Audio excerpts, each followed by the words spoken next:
Hello student, कैसे हैं आप? मैं समझता हूं बिल्कुल फिट होंगे। आज हम डिस्कस कर रहे हैं लाइट से रिलेटेड जो जनरल टर्म्स हैं उसका थर्ड पॉइंट। वो है हिट्रोजीनियस मीडियम। हिट्रोजीनियस मीडियम एक ऐसा मीडियम होता है। तो हिट्रोजीनियस मीडियम ऐसा मीडियम होता है जिसका कंपोजिशन हर जगह एक जैसा ना हो।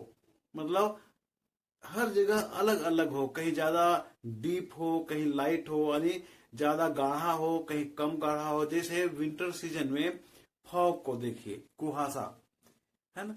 शहर के पास या गांव के पास कुहासा कम होता है और खेत में दूर कुहासा बहुत ज्यादा होता है। तो दोनों का कंपेयर करेंगे तो खेत तरफ बहुत ज्यादा है, गांव या शहर तरफ बहुत कम है। तो दोनों का बारे में अगर हम बोलेंगे तो क्या कहेंगे कि हर जगह कुहासा या फॉग एक जैसा नहीं है। तो इसको कहते हैं हेट्रोजीनियस मीडियम। इसको एक एग्जांपल से समझिए। आप एक गिलास वाटर ले लीजिए, है ना, उसमें 2 चम्मच सॉइल डाल दीजिए, उसके बाद स्ट्रिंग कीजिए, है ना, घोल दीजिए, 5 मिनट उसको छोड़ दीजिए स्थिर रहने के लिए। क्या देखते हैं कि गिलास के नीचे, है ना, जो सैंड पार्टिकल है, कंकड़ पत्थर, है ना, सॉलिड पार्ट जो वाटर में सोल्यूबल नहीं होता है, वो सेटल डाउन हो जाता है। ग्लास अगर शीशा का हो तो ज्यादा अच्छा रहेगा, बढ़िया वही रहेगा। तो हम क्या देखते हैं कि नीचे सैंड पार्टिकल्स है, उसके ऊपर मड्डी वाटर है, और उसके ऊपर थोड़ा सा साफ वाटर है, और उसके ऊपर ग्लास है। तो अगर हम इससे लाइट पास कराते हैं, तो अगर हम सैंड इस पार्ट से लाइट को पास कराएं यहां से, तो हम देखते हैं कि लाइट पास नहीं होता, या होता है तो बहुत कम, ना के बराबर। और अगर यहां से हम लाइट को पास कराते हैं तो देखते हैं कि लाइट थोड़ा थोड़ा पास होता है, लेकिन आधा से भी कम। और यहां से अगर हम लाइट पास कर रहे हैं जिसमें वाटर है, तो आधा से ज्यादा लाइट पास हो जाता है। लेकिन अगर यहाँ जहां पर वाटर नहीं है, यहां से अगर हम पास कराते हैं, तो देखते हैं कि लाइट पूर्ण रूप से पास हो जाता है। तो हम इस ग्लास के बारे में क्या कहेंगे कि इसका जो कंपोजिशन है हर जगह एक जैसा नहीं है। यहाँ पर क्या है, सैंड पार्टिकल्स है जिसने लाइट को रोक लिया।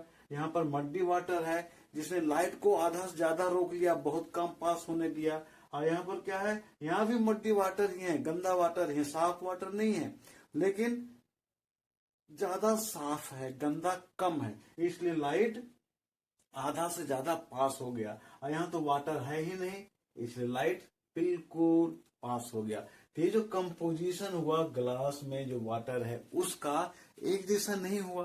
तो वैसा मीडियम जिसका कंपोजिशन हर जगह एक जैसा ना हो, उसको कहते हैं हिट्रोजीनियस मीडियम। तो मैं समझता हूं ये टॉपिक आपको क्लियर हो गया होगा। लाइट से रिलेटेड जो जनरल टर्म्स है उसका फोर्थ पार्ट वो है ट्रांसपेरेंट मीडियम, है ना।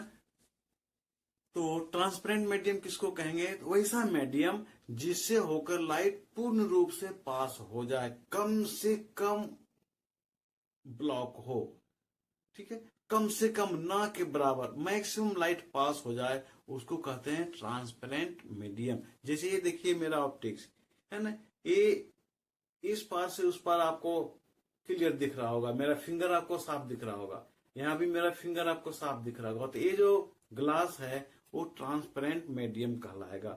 जिसमें हम फोटो फ्रेमिंग करवाते हैं तो दुकानदार शीशा लगा के देता है ना, तो जो ग्लास हुआ शीशा जिसमें हम लोग फोटो फ्रेमिंग करवाते हैं वो ट्रांसपेरेंट मीडियम का एग्जाम्पल है। एयर, आप हमको देख रहे हैं, मोबाइल का स्क्रीन और आपके बीच क्या है, एयर का गैप है।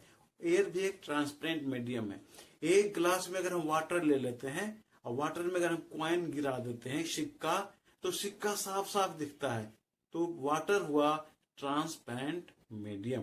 तो एक बार फिर से सुन लीजिए, ट्रांसपेरेंट मीडियम किसको कहेंगे? तो वैसा मीडियम जिससे होकर लाइट मैक्सिमम पास हो जाता है, उसको कहते हैं ट्रांसपेरेंट मीडियम। तो मैं समझता हूं ये टॉपिक आपको क्लियर हो गया होगा।